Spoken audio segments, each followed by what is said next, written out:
we're always going to have narcissists in our society. Narcissists are a part of the Western culture. In a culture of fierce competition and scarcity, narcissism is always going to be on the rise.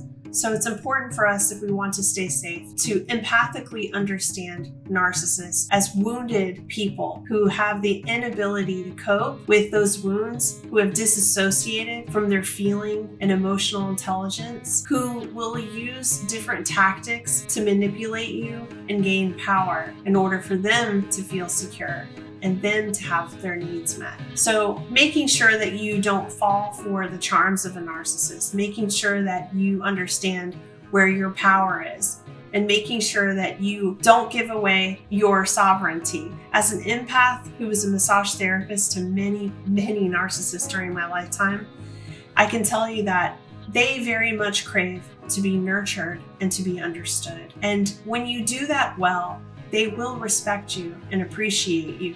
Many of them, not all of them. Some of them will use you and game you. And even the narcissist who will respect you will eventually grow an attachment bond to you that becomes somewhat malignant because they are trying to attach to something that feels so right for them. For example, there were times when I was working with somebody for many years and it was completely platonic. This person never ever expressed any sort of sexual interest in me whatsoever. But after being nurtured and cared for and supported for so long, they would develop a sexual attraction to me. Because with narcissists, the only type of feeling that they allow themselves to feel is sexual generally. And it was sad because I really did feel a very strong compassion for the person that I was working with. However, I knew that once it would go to that level, that I had to disconnect. Because the people I was working with that were narcissistic were high-level people, very powerful, very successful people.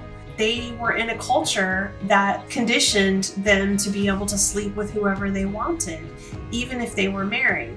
And their wives were okay with that too, because that was the one outlet they were afforded to feel. And when this ask would come to me, I would say no, and it would trigger a rejection wound for them. And that's when the blank stare would come. After many years of loving and nurturing this person, they would look at me like the enemy because now I've just triggered a rejection wound for them that makes them feel all of those things that they never wanted to feel again.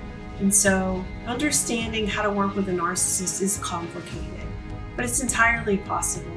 I think that if we want to have a better world, we have to learn how to be empathic towards one another, understand one another, and have compassion for one another, regardless of if people have hurt us or not. Hi everybody, join me at Patreon, where I'm creating a safe space where you can begin really understanding yourself from an emotional level, understanding how to process the experiences of your life, and how to really live in your truth and in the seat of your power. I hope you'll come and join me for the twice-a-month calls I'm going to be having. And I'm going to be sending out exclusive weekly videos to my Patreon supporters.